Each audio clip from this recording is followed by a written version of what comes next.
Good morning, ladies and gentlemen, and welcome to Stress Busting with David Thomas and myself, Frances Dredge. So stress, it's a word that we hear often. I mean, we have very busy working lives. The industries we work in are very competitive. So what we want to do really by the end of this session is help you find ways to identify your main stress points, but also then to manage that stress basically so you can be, sort of as efficient and productive as possible, but also hopefully are happier in your working lives. So we're going to basically cover some key points, including what is stress itself. We hear the word stress a lot, but it often means different things to different people. Importantly then, how when you're feeling overwhelmed, when you're feeling really stressed, how you're going to take control of that and sort of get back some sort of momentum and make sure that you sort of decrease your stress levels wherever you can. Part of this will be through getting organized, really important. If you can manage your time well, if you can know what you're going to be doing in the future, then that helps to alleviate stress. As you're probably aware, sort of our minds are very powerful. So we'll look at some sort of key thinking traps, as we're terming them, basically, that will help you be your own best friend. So to make sure that you don't help sort of work yourself up into those high stress levels. And then importantly, we always emphasize basically that as a freelancer, we don't have sick pay, we don't have holidays unless we sort of look after ourselves. We are sort of what we do. So it's really important that we stay in good nick so that we make sure that we can consistently perform to high standards. And with that, we'll ease our stress levels. Just as a reminder, this webinar is brought to you by FEU Training, which is a partnership between Equity, the Musicians Union, the National Union of Journalists, the Writers Guild of Great Britain. And this particular program basically looks to help you as a freelance manage the business side of your life, the support work where you want to create work, look for new work, manage your finances, things like that. We've got lots of information online as well as face-to-face courses, and we'll have more coming up next year. So please do look out for updates. So what we're going to look at first is what is stress itself. David, good morning. Good morning, and hello everybody. Nice to see a couple of familiar names in the list of people who are there, and I see one person in sunny Somerset who's given away where you are, Rachel, and I'm in sunny Kent, so I can just see the sunshine out in the corner of my eye.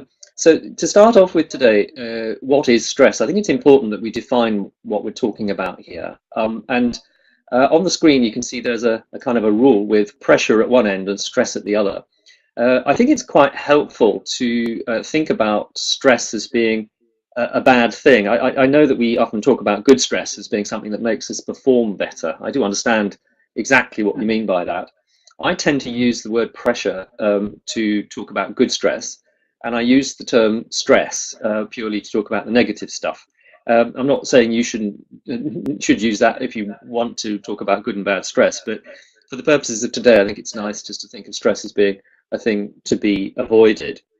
If you look at the definition that we've got from the Health and Safety Executive, who are a body that looks at health when people are working, an adverse reaction to excess pressures or demands, and it's that excessive pressures that we're all aware of. But what we may not be quite so aware of is the fact that the reaction that we have is the thing that often causes us the problems. So we need to look at how that can work. I mean, for each individual, if we look at the line from pressure to stress, and we could say, okay, well, here's the pressure at one end, and that's all fine. When does it become stress? Well, there isn't a single point at which it's the same for everybody.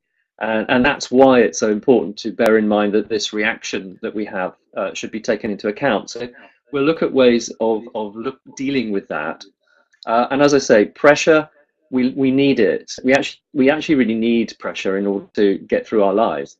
And so it's when it becomes a negative thing that there is an issue. So we need to also look out for when to judge when the pressures are excessive, and then see what our reaction can be, so that we can stop the pressures becoming too excessive, in which case then we're in trouble. This is a graphic which kind of just describes the difference between the two. You've got the reaction that you have in the middle, but the pressures are on the outside. So it's like there are two parts to stress. One is the outside and one is the inside.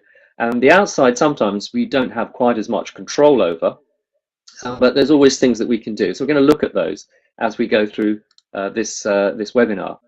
Another thing to bear in mind is that stress is often about things which we can't directly control, and that it's a fear of something that might happen in the future, but of course that hasn't happened yet.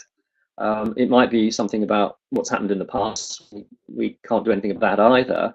And it can be about being guilty about doing something now, which you think when you think you ought to be doing something else. And all of this is sort of tied up with this feeling of a lack of control. And I think it's important to be quite upfront about this. When you're freelancing, one of the things often you hear from freelancers is that they don't feel they've got so much control over things like finance or timings, or when they're working and when they're not. My argument is that actually you need to take back control wherever you can in those areas, and you need to look for the areas where you can take control, because being out of control is stressful. Being in control wherever you can make you feel much more on top of things. And it's also important to remember that stress can be a temporary problem. Sometimes people think, oh well, stress is just always there, and it's bad, and it's just going to have to live with it. But actually, you can do a lot to alleviate stress and to turn it back into the good pressure. Nipping things in the bud is very important. And so you need to be on the alert for when stress is creeping up on you. And it is very possible to recover from quite bad reactions to stress. And it is important, I think, to always remember that it isn't about something which is always going to get worse. Recovery, even from short bursts of really quite disabling stress, is quite possible. But we need to look at what we are dealing with. And here we are. First thing I'm going to do is put a saber-toothed cat on the screen for you. I suspect the primeval response to threat is something that you might have heard of. The idea that our bodies have a response which they automatically engage. And I suspect some of you have heard of fight or flight. There is another one which is freeze. Sometimes animals will freeze when they find that they're overwhelmed by something that they don't understand. Fighting and fleeing, of course, are very obvious, particularly if you are going to be attacked by some sort of animal like the one on the screen. We're quite well aware that our bodies have this physiological stuff going on.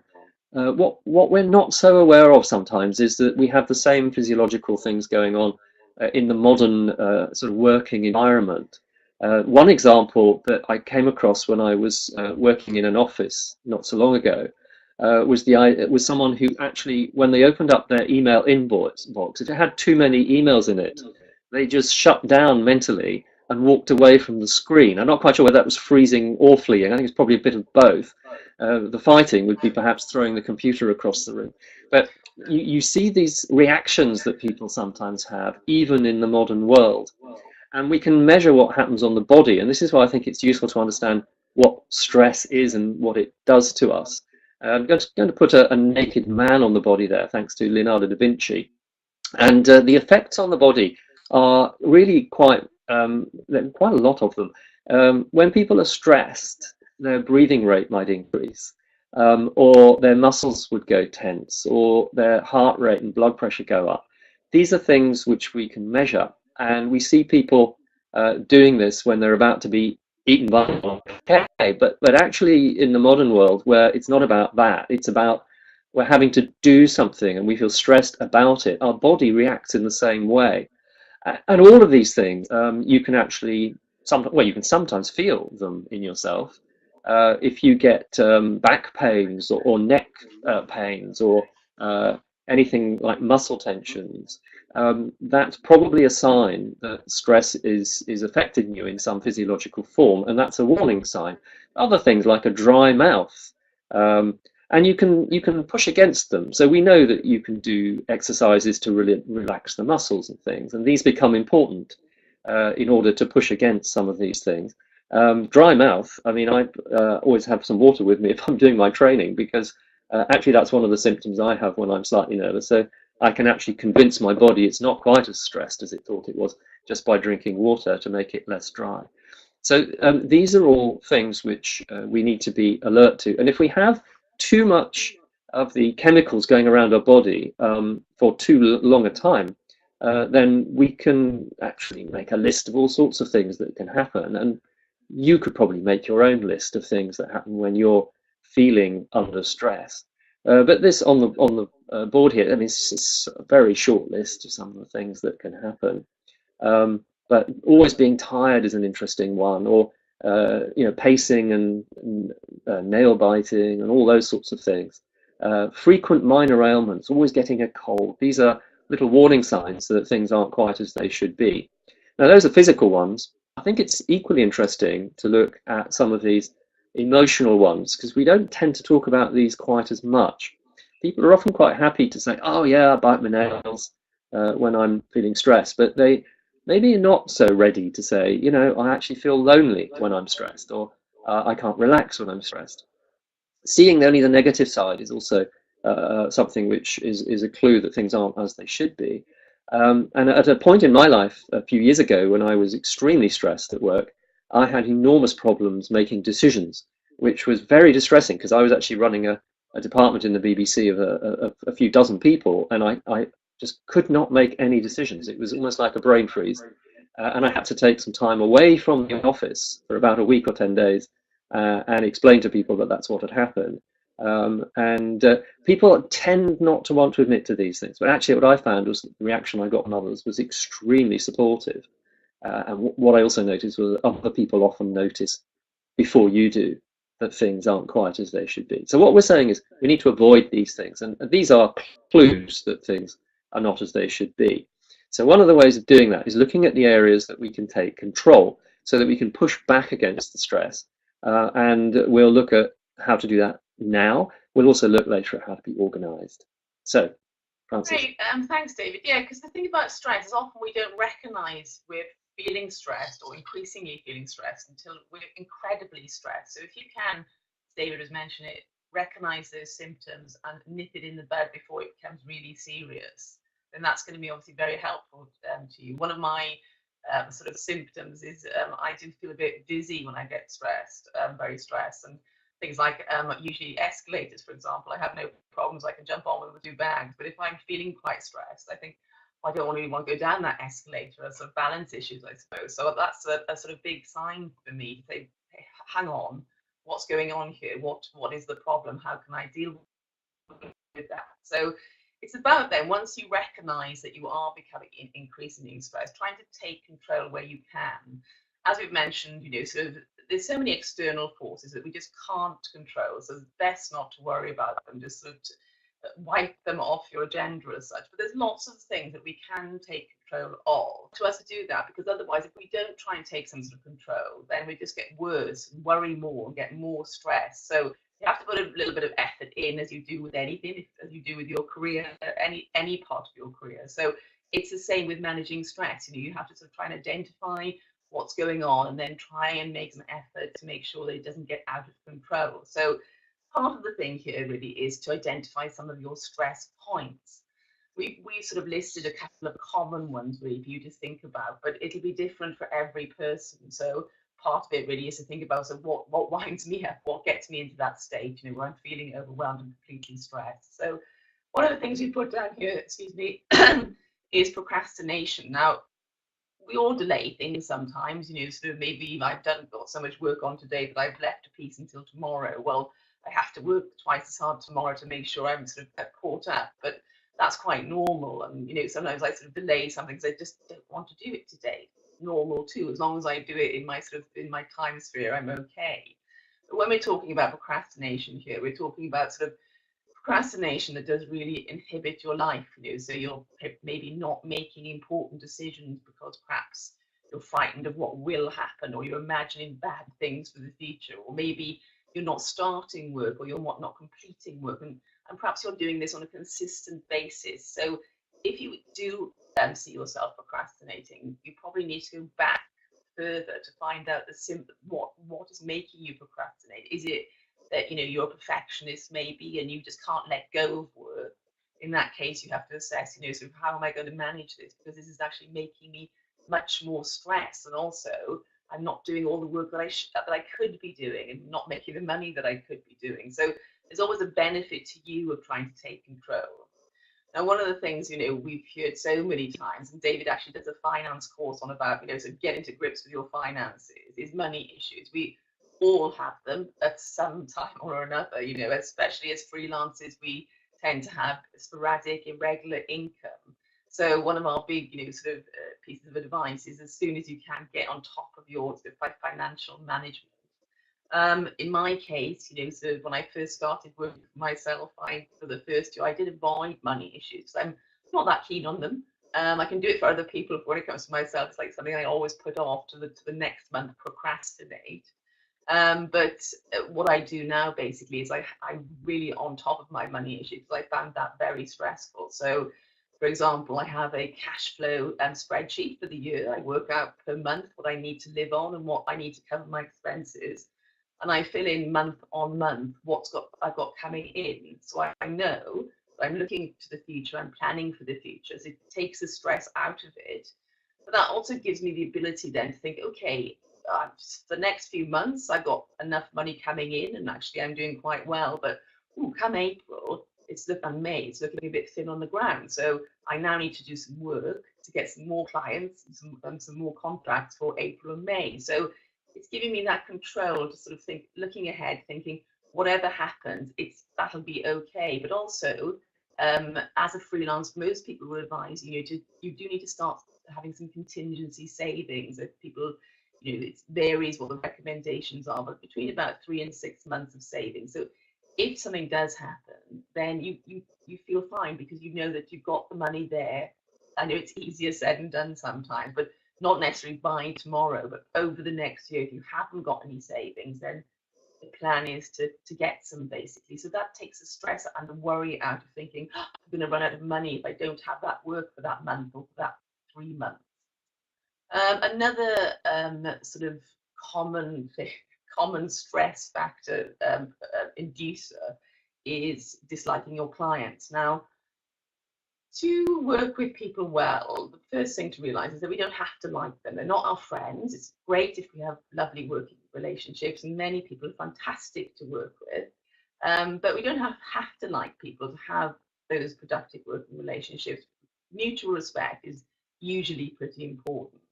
So I suppose part of this is to think about your view of like and dislike, and sort of, is it the most paramount thing you need, and why is it stressing you out?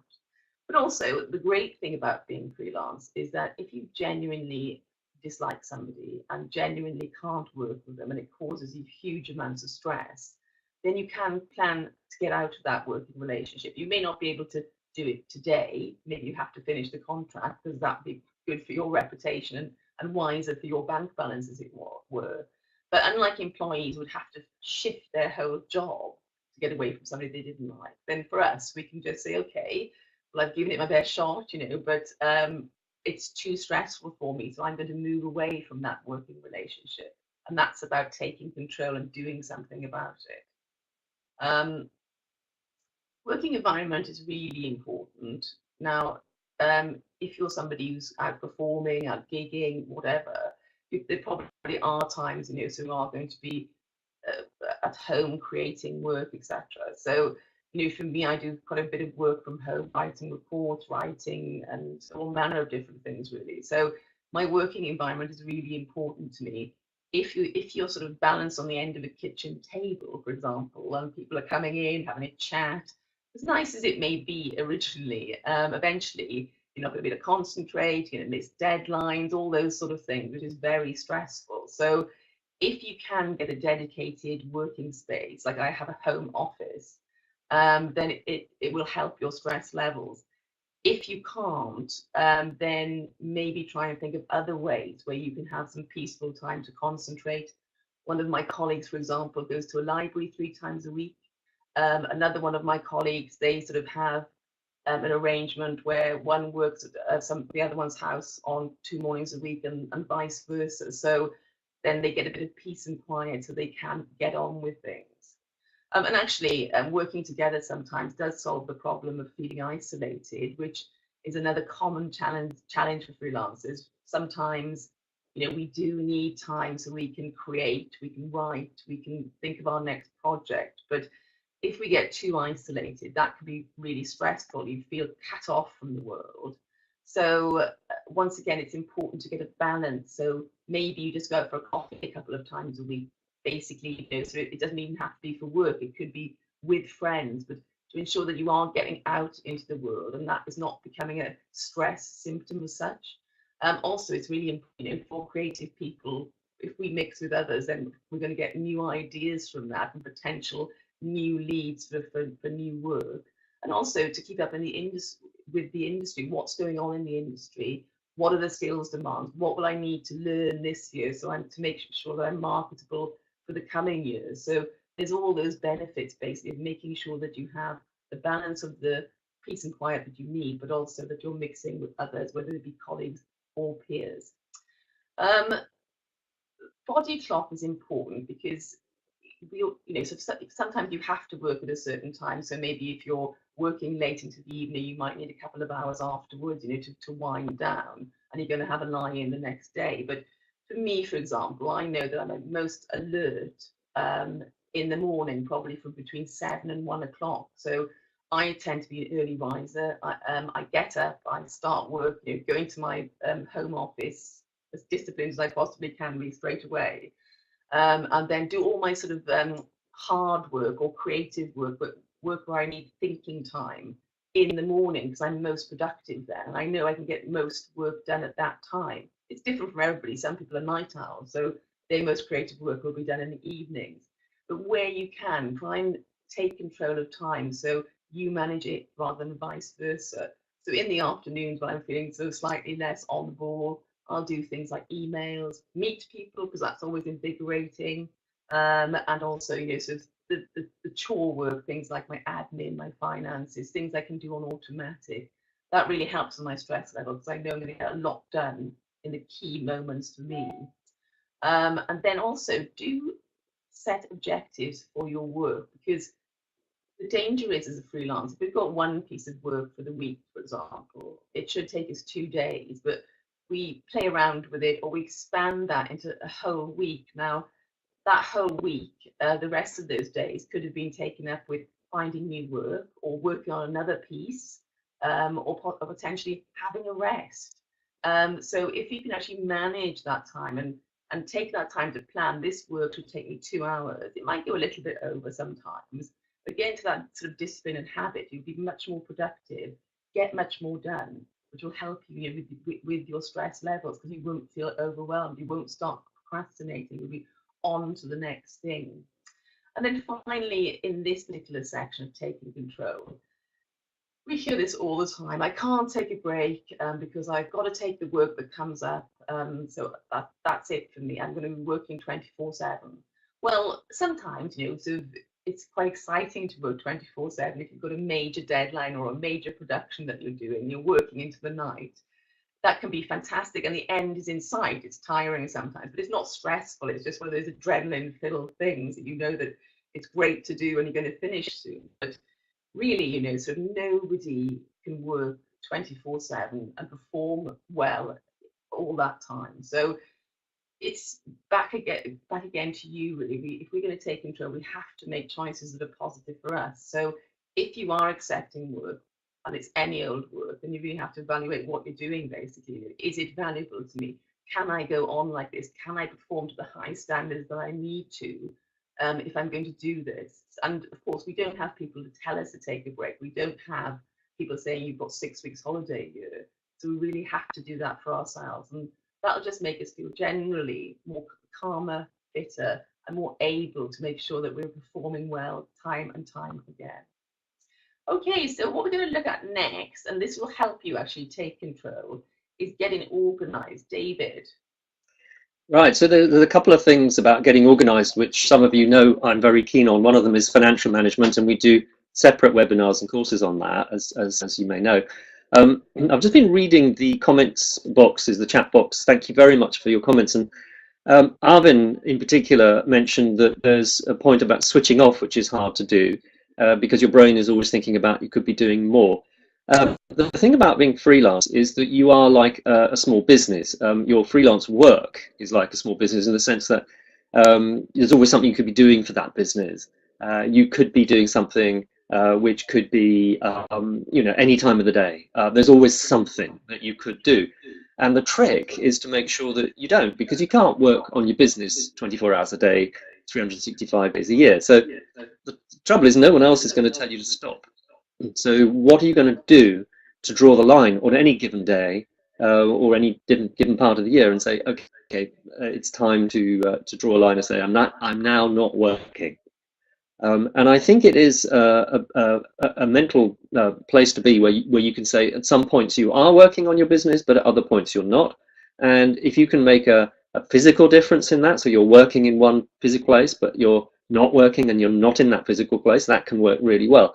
But I also think that the first step is to realize what's going on in your life with your time. Now, I'm suggesting here that you could plan your day or your week or your month or your year using this technique. And it took me a couple of years when I became freelance to realize that this is how my brain was operating. So I'm going to show you some pictures on the screen as a way of getting through to this. And the first thing to say is that we're going to have a pie chart. So I've got a circle which represents the entirety of your life in terms of time. So this is time available to you. What I'm going to do is I'm going to split that time into 3. So your life as a pie chart has 3 different bits of pie. The sizes of the bits of pie will vary from person to person, and it's completely up to you. But we need to define in your life how much time is being dedicated to those 3 different places. Now, I'm just going to show you the first one first. So a large amount of what we're talking about here is getting the balance right between when you're working and when you're not working. Some people call that a work-life balance, but actually I call it a working life and a personal life balance. Because your working life is still life. I don't think we should imply that work is not life. So I talk about work life, the working life, and that part of that is going to be paid time. So you're going to be working on something, taking time, and someone will pay you for that. So that's quite easy to spot when you're in that zone. The next part is working life as well, but this is when you're not paid. Now, what I mean by that is not that you're going to work for someone else and they're going to be not giving you the money that you should get. That's not what I mean. Working life, which is unpaid, is you running your business. And the working life side of it, which is unpaid, will be, for example, looking for work, which is the most important thing. But also the thing that shouldn't take too much time but is important is admin. So any paperwork you have to do, think of it not as part of your personal life, but part of your working life. So your working life has elements in it which don't bring money in directly. And sometimes because the money isn't coming in directly because you're doing your admin, people don't think of those as being part of your business life or your working life. But actually, I think for freelancing, it's really important to see that as part of your business, because you'll dedicate time to it within the business rather than thinking of it as something that's going to impinge on your personal life. And of course, the other things that you do which are not paid, apart from admin, one, as I say, would be looking for work. That doesn't directly pay you for doing that. And the third one is what you're doing right now, which is dedicating time to learning new skills. So you're on a training course, or you go on a course that you pay for maybe. So it might even cost you to be in the working life side of it where it's unpaid. The final section of your life is your personal life, which is everything else. So this would be things like sleeping, relaxing, having a hobby. I think of it as being with my family. I've got 2 daughters and a wife, and I feel that when I'm with them, I'm not business orientated, then that is part of my personal life. And of course, it's important to carve out that time. Now, the way I worked out to work my time best was to say there are certain times of the day when I will be working and certain times of the day when I won't be thinking of work at all. I'll be doing something completely other. And I in fact, started by using my body clock on that in the way that Francis has suggested. That actually it's not a bad idea to say there are certain times of the day when you're going to be better at work and certain times when you're not. So I decided to work at a time through the week when my clients were around, so that tended to be Monday to Friday. But if I'm actually working in my office at home and I'm not with a client, I will actually do that in the early part of the day. My brain is better in the early part of the day for work. I will then get up early. I will see my family when they go to school or to work. I'll say hi, have breakfast early, and then by 8:30, I'm working in the office and getting things done for the business. Now, that means that my personal life kicks in probably about 4:30 or 5 o'clock, if not before. But then my personal life happens in the evenings, and I don't work in the evenings at all because my family's around. So that's how I do it. Now, you might do this differently, but I found it very useful to be able to say to my brain, I know where I'm going to be in which of these three zones at any given time. I found that I could then really take control of what I'm concentrating on, because I don't believe anybody can really juggle and concentrate at the same time on things like cooking and hobbies and work. You're only really going to be able to do one of those at a time. So carve the time out and dedicate the time. And I found that worked really well. One person I met once said to me, well, he's freelance. He said, I'm either concentrating 100% on work or I'm 100% down the tennis club. That's what he said to me. Now, I don't play tennis, but I knew what he meant by that. And I think finding that way of really compartmentalizing your brain to allow it to unplug will get rid of the problem of seeming to be always on duty. I don't think you are always on duty for your business. I think you have to choose to be on duty. And there are various tricks that you can pull which could help this. I should just say before I talk about those, one of the things that I also do is use this pattern of having a three-stage sort of life where it's either blue, it's red, or it's green. I can do that within a day, as I've described, but I can also do it across a week. So I tend to be Monday to Friday is working life, albeit in the earlier parts of the day. And then the weekends, personally, I don't work. Those are guaranteed green spaces. And I find that that works very well.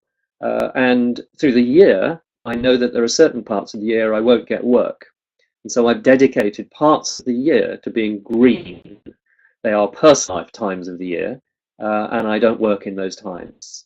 And I've worked that over time because I know, for example, as a freelance trainer, that I can't get training work in August. Nobody wants training in August. So August tends to be for me a whole month of being green. I don't think about work in that period of time. And I put an out of office for my emails. I switch the voicemail for my work telephone so that it says I'll be back because I'm away.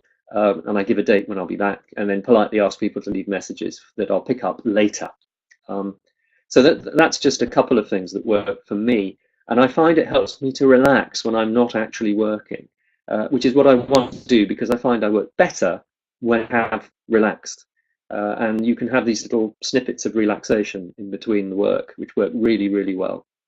Now, other sides to this is that I've actually decided ages ago, and some of you I know will be doing this, separate email addresses, one for business and one for private life, so that when I'm concentrating on my work, I don't get interrupted by an email from my brother. I have two phones. One phone is my business phone, and it's this one.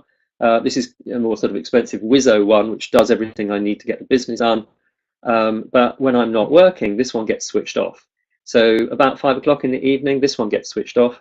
And then I have my cheaper, out of contract old phone, which doesn't have to do so much clever stuff. And that's the one I use at the weekends. So I literally switch the phone and my brain off when I'm not working, so that I can't get interrupted by my business, because I choose not to. And some people say, well, might you miss work? To which I say, well, I don't think I have missed work, because people just leave a message and I can just get back to them the next morning. Nobody expects me to be on call 24 hours a day for them. So that's the first thing to say. And actually, most clients appreciate when you're busy as a freelancer that you're in demand. So you can't just answer the phone to them immediately. Obviously, it's slightly different if you're in the middle of a massively important project where you do have to be on call for a period of time for one client. But I'm suggesting that you only manage that very, very carefully, so that you're not on call for your business yourself 24 hours a day. Check your social media at specific times of the day or week. Social media can be very important, and we've done training on this face-to-face for FEU. I think you don't keep your social media on the whole time. You check what's going on social media at particular times, and then ignore it the rest of the time, and that stops you falling into the Facebook sort of black hole.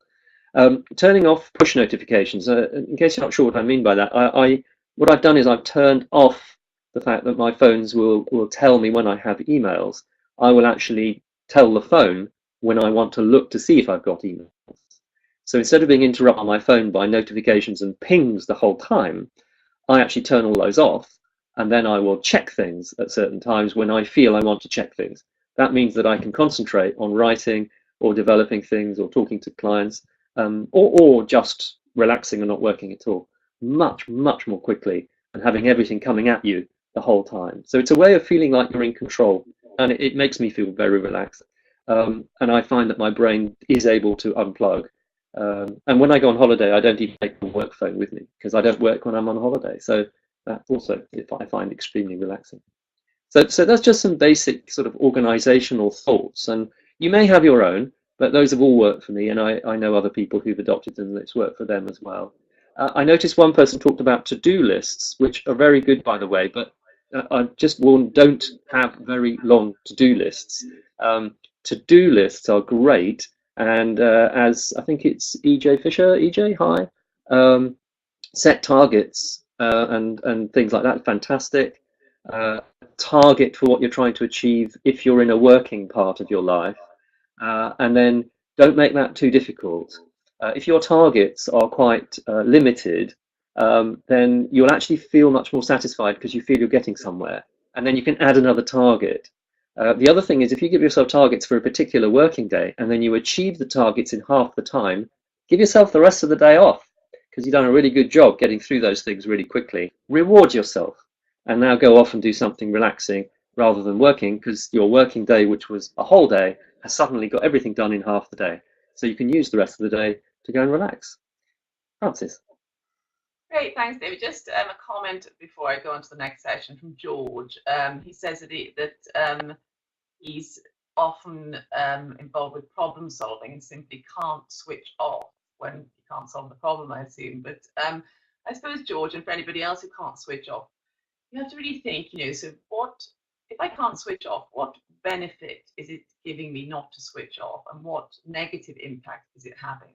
Because, it is, when you're involved with something, it is quite hard sometimes, but we all have to have a time where, so we're relaxing or we're away from the problem. Sometimes I find when I walk away from a problem, I come back refreshed and it's much easier to solve. So really the choice, it's almost like making a choice. Am I going to worry and not sleep tonight, or am I going to find something that will help me divert my thought process, so that I can relax and I can come back to it? Because often I'm going to talk about this as it happens in a minute, but often we're thinking about things that are not helping us now. And what we really have to do is identify these thought patterns, and see if we can change them to make sure that everything we think is helping us. What do you think, David? Well, I think that's right. I agree with that completely. I also think that our brains need to be relaxed at some point so that they can bounce back and be more creative. And at the end of this webinar, one of the things we're going to look at is how to look after yourself. And I want to just talk there about the importance of putting your brain into a position where it has to think about something else. So we'll come back to that. It is difficult to switch off because, of course, you like your work as well. I mean, we all like our work, I hope, and we want to think about it. My argument is that your brain needs a break from it, and it deserves a break because it will then bounce back and be more creative for that break. The question is how, and we're all slightly different in the way our brain will enable us to do that. But we also don't want to fall into some traps, and of course that's what Francis is going to talk about now, the power of thought. Yeah, and another comment is from Pippa, is that if you are a creative field, you're thinking the whole time and need to respond and act as appropriate. Now, that is right for some people, Pippa. That's great, it's not, you're not disagreeing here, but for some people, if they're always thinking and they're always thinking about problems, then it's very stressful. So really, coping with stress is a purely individual thing. If thinking all the time is not stressing you out, then that's great. But if it is actually inhibiting you or making you ill, then we have to think of other ways around it, because it's what works and what doesn't work. And I'm very different to David, for example. We get stressed out at different things. So we'll find different ways, our own coping mechanisms as such. So thinking about that, I'm going to come on now to us, of the power of our minds, basically. And to think about the way we think and if this is actually helping us or it's actually making us more stressed out. So as I've been saying, really, we all think differently about different situations. So what I'd like to do now really is to test you out. I'm going to ask you, in a minute, I'm going to show you a picture. And what I'd like you to do is to write the first word you think about in the chat box about this particular picture. I'll give you about 10 seconds to do it, but just think, as long as it's not an expletive, of course, just think about the first word that comes into your mind. So I'll just show you this picture now, 3, 2, 1, and write the first word you think about it.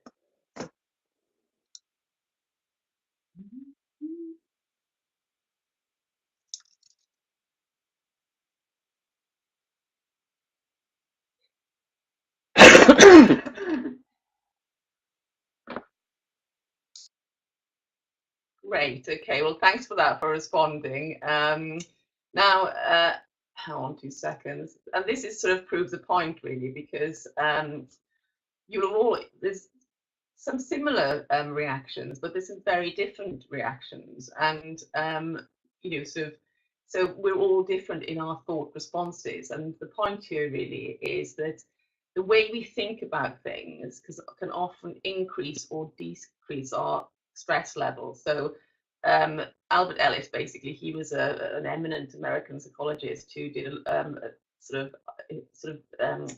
basically about rational emotional behavioral therapy, basically, which was all about how the power of our mind, so what we think, will affect our emotions. So if we think, you know, badly of something, then maybe our emotions will go down. That will affect our behavior. So maybe we do less to solve a problem than actually we would usually do. And this then feeds into our stress level. So the point here is really to sort of recognize habitual thought processes that are not helping us. And sometimes this can be quite difficult to do because some of these thought habits as such have been built up over many years, even inherited from our parents. You know, if you came from a household where money issues, for example, created a huge amount of conflict, maybe that's why money is so stressful to you. So there's some key sort of thought patterns or thought traps that Ellis sort of picked out. So these are some of the ones to be aware of, which will, you know, possibly increase your stress levels. So firstly, think about yourself, you know, because we're all, once again, I sort of to emphasize, we're all different. I can recognize some of these in myself, but some of them I can't. So it's what the point is really is to identify the ones that you do that are not good for you, basically, that actually are making the situation worse rather than better for you. So the first one is all or nothing thinking. So if something is 100% good, for example, then it's absolutely rubbish. And that's often a perfectionist will say that. So, you know, if you think about it, most things, even if you enjoy the journey, if you're having a great, you know, for example, you've got a great idea, a production company's accepted it, you put on a great performance at the end of that, then there are going to be times within that maybe 3 months where lots of things are going to go wrong, or there's going to be lots of unexpected things that you didn't think were going to happen. But 85% of the time, it was all wonderful. You got good reviews. So if you think about that, that 15% okay wasn't what you wanted, but 85% was right. So that's an A. So if you think of it like that, then it's going to be much better for you because you're concentrating on all the good things that went right rather than these small things. And even if it was been a huge, you know, something went horribly wrong, there's always something to learn from it or to gain from it. And that's what we have to do really to move forward with our life, is look for the things where we can learn and think, what can I do better next time and what won't I do again? But that black and white thinking is such a sort of belt really around us that we can make ourselves unhappy from that sort of thinking. Another thinking trap as such is mind reading. Now, communication is always important in working relationships. But if you assume what people are thinking, then you can make yourself pretty unhappy. So maybe, for example, a client who's usually quite friendly to you was very brusque with you on the phone and ended the call very quickly. So you start assuming that maybe they don't like your work anymore. Maybe, you know, sort of they sort of got in for you, or maybe you can't work for them. That's many assumptions there. So the answer here is when you find yourself assuming what people are thinking or doing, then find out, ask them, are you okay with this? Do you like that idea? And if they say no, that's fine, because at least you have something to work with then. Think, okay, why don't you like the idea? What's wrong? What can I do, to make sure that you're okay with this in this particular contract or with this particular work?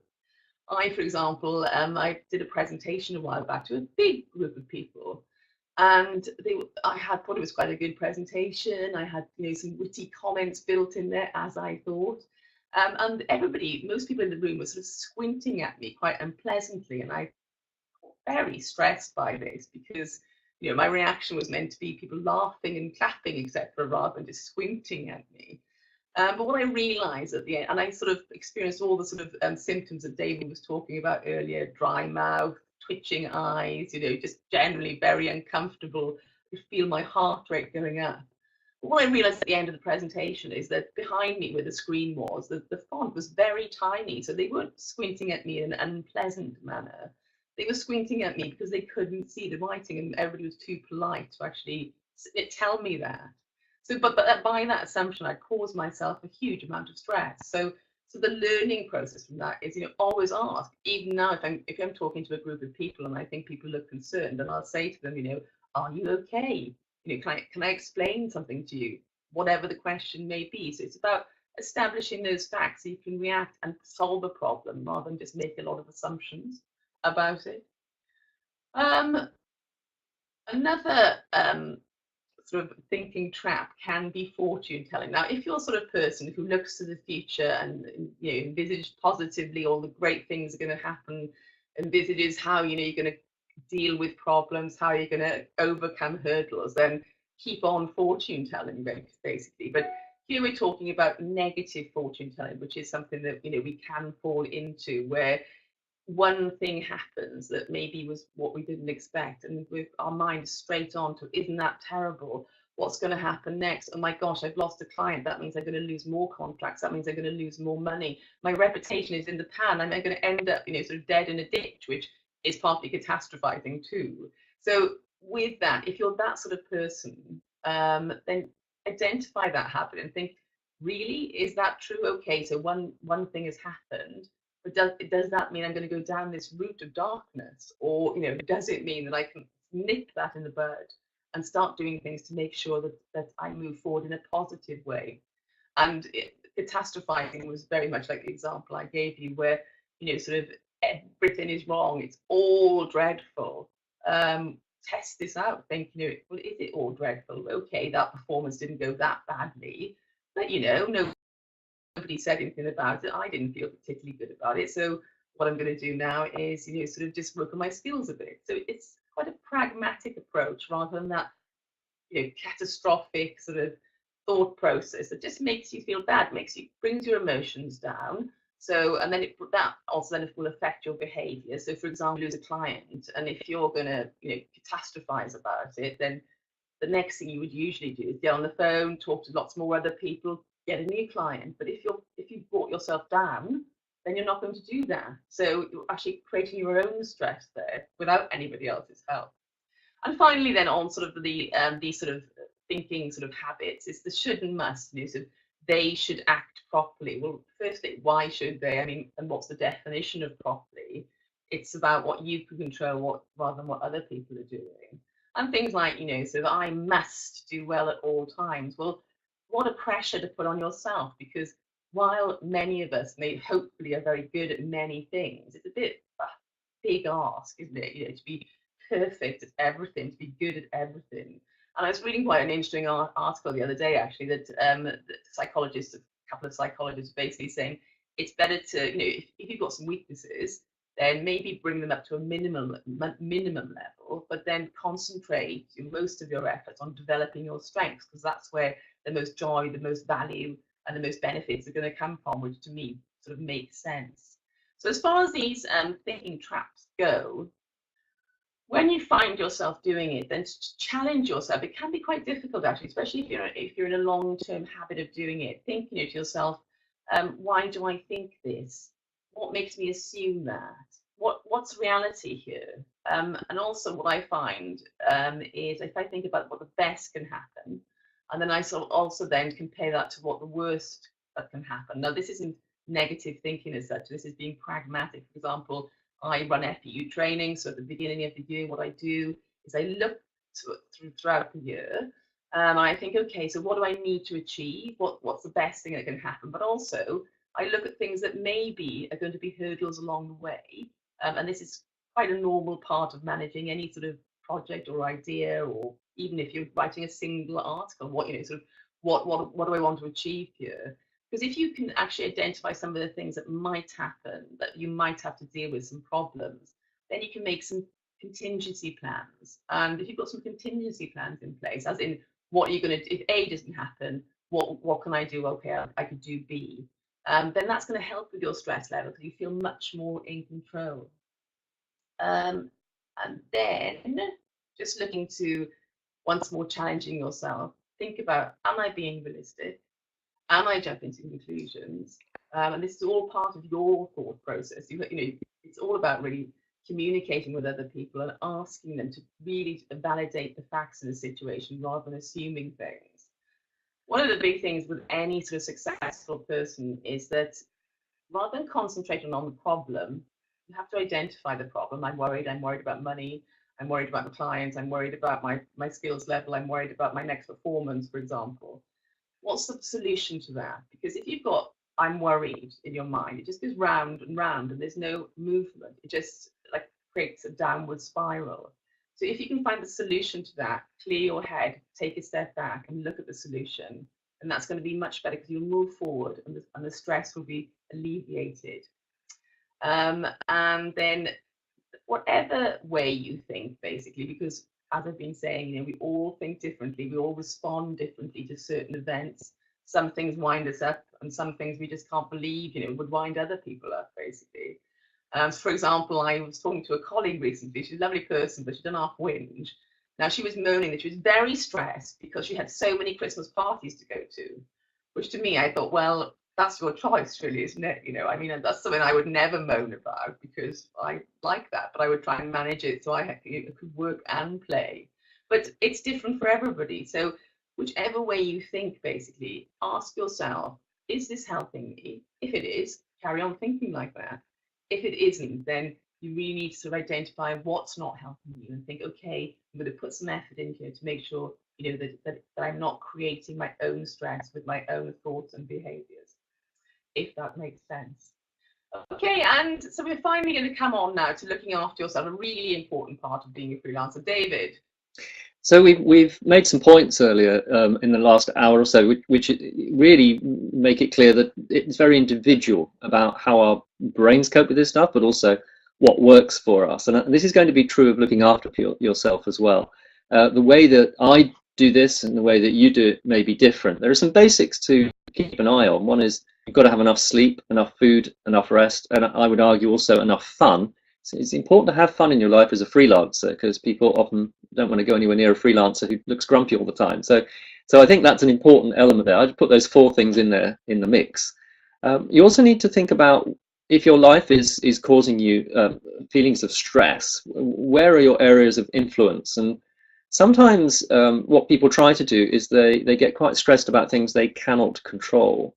Whereas if you're very clear about where you can control things, you can do something about it. So for example, the idea of having too many parties to go to at Christmas time, that is totally in the control of the person who goes to the parties. You can not go to so many.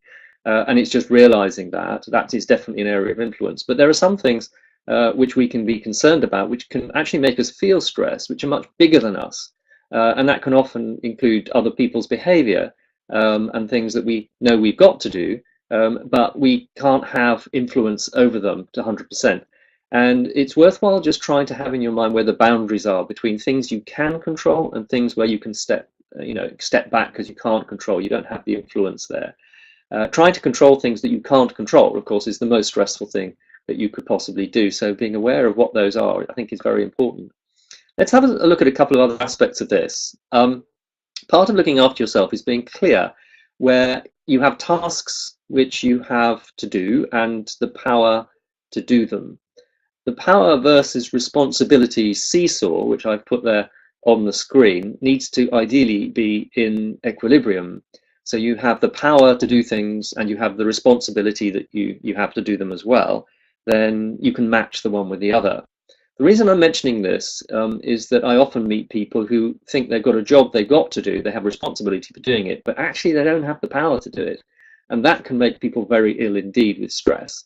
I've seen it happen, and it's often because there's a lack of clarity in what the jobs are that are being done. People sometimes assume that they have responsibility to do something in a job when actually no one's really expecting them to do it, but they make the assumption and they don't have the power to do it, and that can cause enormous stress.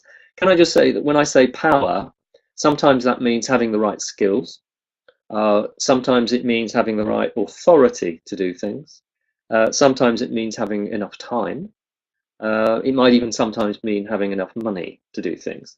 But if you're saying you've got responsibility to do something, have you got the abilities? It's a bit like the old leading a horse to water. You might be able to lead the horse to water, but you can't really make it drink. You can't have that responsibility because you don't have the power to make it drink. Big stress if then the responsibility is big and more weighty and the power isn't there, so it's light, so that the seesaw's the wrong way around. And just for completeness sake, I thought I'd show the other way around, where you have all the power in the world and no responsibility, and that is called a dictatorship, I think. So neither of those are very healthy, I would argue, but thinking about what you're trying to achieve and do you have the ability to, I think can be a way of releasing the stress. Looking after yourself means building in some time for yourself, and I think this is also important. I meet a lot of people who don't do it because they feel a bit guilty about enjoying themselves. But I think it's so important because it allows your body to recover from the things which are stressing you out. Now, there will be things in your timetable that you can do that will lift your spirits, and I'd be really interested to know what some of those things might be. I've actually listed a few examples on the board, but I'd be really interested if you typed into the chat box, what do you do which takes your mind away from stressful things and makes you feel more relaxed? It may be a physical thing, as we'll see. There are things that you can do like yoga, which has already been mentioned earlier on. For me, I love relaxing watching old black and white films from the 1950s from Central Europe. It's a really niche hobby that, but I love it. I like cooking. It takes my brain away. I mean, we're all different in this. But one of the things to say about these activities is that if it's an activity which requires your brain to concentrate fully on something else, then it means your brain won't be stressing about maybe something that could be on your mind and work related. For example, if you're playing in a band, you have to really concentrate on what's happening around you with other people. Listening to music also is, of course, very good, but actually having to concentrate hard on doing something where it will all fall apart if you don't concentrate. So things like making music can be good. Things like rock climbing, because if you don't concentrate, you fall off the rock. You get the idea how this can work. Doing things with other people as a team, like a team sport, can help as well. So all of these are examples, but they have to be in your life somewhere. And we're all very different in how we use them. Some really great examples coming up. Country walks, I noticed, dog walking and just walking, actually, I've noticed coming up on the chat box as being something which a lot of you do, which really, really helps. And voluntary work, that's a very interesting one as well. Thank you, Viola, for sharing that. This is something which some of you might want to try. It's a well-being chart, which you could do over, I don't know, once every 6 months, where what you do is you split the last 7 days into columns, so 1 day per column. And then what you do is you split the days into blocks. They don't have to be particularly accurate, but just to give you an example about how it can work, what you can do is you can look back over the last week and say to yourself, okay, over the last week, this is how my skills worked. In fact, I like to think of this as a well-being chart. So rather than stress, let's look at having a high well-being score. So if you had 10 out of 10, that would mean that you were really happy, not stressed at all, and that sort of top well-being score. The example I put on here is just to sort of show you how it can work. You can The one I've got here is someone could give themselves 6 out of 10 because they're waking up on a Monday morning and they're feeling quite relaxed over breakfast, but then they've got to meet a client and that meant it was a 4 because that was a bit stressful for them. They did some writing from 12 to 2, that was okay, that went really well, so they quite like that. Maybe then do their invoices and their admin, which they hate, and they find that really stressful and boring, and their well-being kind of goes down to 1. You can make this up for yourself, obviously, in the way you do it. But the trick is to look across a week rather, and look across the week at where the trends are. So where are you at your highest, where are you at your best, and where are you at your lowest well-being feelings? Now, what you can do is you can then try to gauge where you can perhaps sling a low score between 2 high scores. So you can say, okay, I need to be on the lookout for this because I don't want a lot of low scores in a row. So let's try and make sure there's a bit of a mix going on so that I get a high in there. If there's a high next to a low, I'm going to cope with the low much, much more easily than if it's just a whole load of lows. And again, it's very personal, but it's just a way of making yourself sit down and think about your life. Because we often don't really do that. We don't sit down and just think, how are things going? Where are the highs and the lows? But once we do, we can use charts like this to help. And I wouldn't say you do this every week. I think just do it once in a while.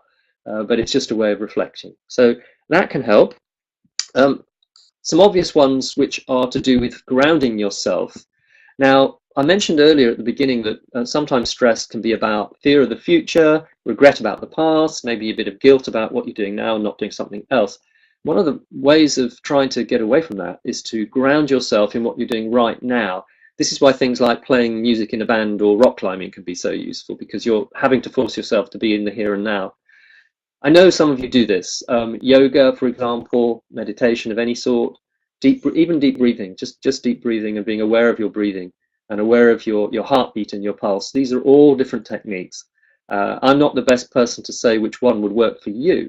But they can be a fantastic way, if you put those into your life somewhere, a fantastic way of reducing the chemicals in your body. Actually, people can measure this, can reduce the chemicals that make you feel stressed. And it grounds you in the here and now, which means that you can feel that the things which are making you feel stress are away from you and they're put in their place. Visualization, I should just explain, is where you close your eyes and imagine yourself in a place where you've been very, very happy. There are lots of ways of doing this. Some people do it in a lovely house where they walk through the rooms and it's all lovely. I met one person on a training course once who described to me that their visualization technique was to imagine that they're walking along a cliff top. I'm imagining somewhere like, the Pembrokeshire Coastal Path or something, a beautiful cliff top where they got a fantastic view of a lovely blue sea, and it's a sunny day, just a few wispy clouds, and they walked along this, and they would visualize this as a way of getting to sleep. And the visualization continued in their mind. They'd walk along the path, they'd come to a gate, they would walk through the gate into a field, and in the middle of a field was a hot air balloon waiting to take them away. And I said, that's fantastic. What happens when you get into the hot air balloon? I asked. And she said, I don't know, I've never got that far because I always fall asleep just as I walk into the field, which I thought was a lovely way of putting it. But so there's all sorts of techniques, and it's worth looking into them. And if you work those into your life, that can really reduce the stress levels and make you feel that you're getting control and you're on top of things. Francis. Great. Okay, thanks, David. Yeah, so we're coming up to the end of our webinar now. So if you've got any questions, then now's the time to ask. But basically, as you can see by your comments, we all find different things stressful, and we all sort of disagree about how to cope with that stress. So you can see how much it's an individual process. But if you're feeling stressed, the point is here, sort of trying to identify that particular symptom of what is causing me stress, because otherwise it will continue to cause you stress throughout your life, basically, and you will always feel bad about it.